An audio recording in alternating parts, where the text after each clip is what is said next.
Hello again, we're going to do first year calculus today. It's going to be implicit differentiation. So I'm just going to give you one example, and then you would go and use this example to solve other questions. Okay, so check it out. So here you go, a question, find dy dx, given this equation here. So when we do an implicit differentiation, what we do, when we take the derivative of x, we just go 2x, and that's it. But when we do the derivative of y squared, we do the same thing, bring the 2 down and take away 1 from the 2, so it'll become 2y to the 1. But because you're doing the derivative with respect to x, then you have to go after that dy dx. Okay, so that is basically implicit differentiation. When you're doing the derivative of the y, after you finish taking the derivative, you say dy dx, or you write dy dx. How about here? So here we have a product. We have 3x times y, so we're going to treat, if y equals ab, then y prime would be a prime b plus b prime a. Okay. Now, a will treat a as the 3x,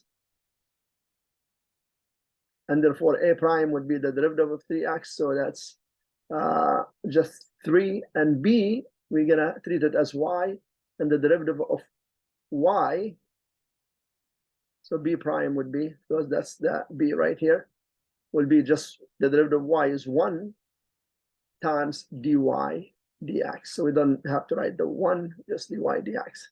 So here it's going to be the product. So it's going to be a prime, which is the derivative of 3x, which is 3 multiplied by b, and b is y, so it'll be 3y, plus the derivative of b, which is dy dx,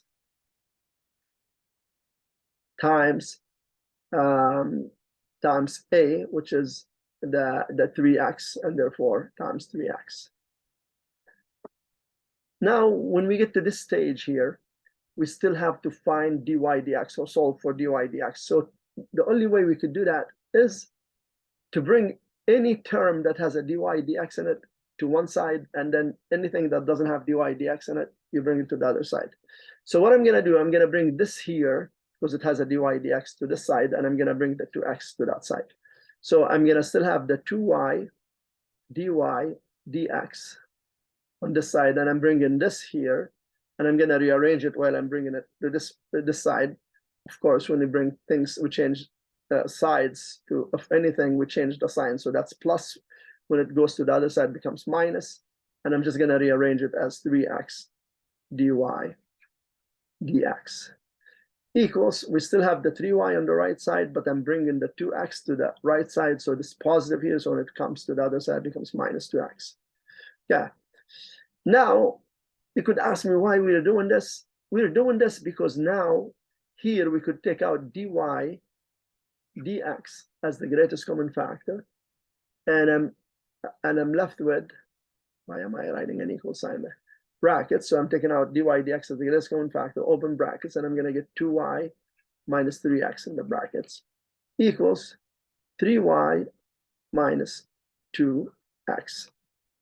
And now we're just going to divide both sides by 2y minus 3x, 2y minus 3x to isolate the dy dx, and therefore dy dx equals 3y minus 2x over 2y minus 3x. And that's how you do implicit differentiation. Your support is important.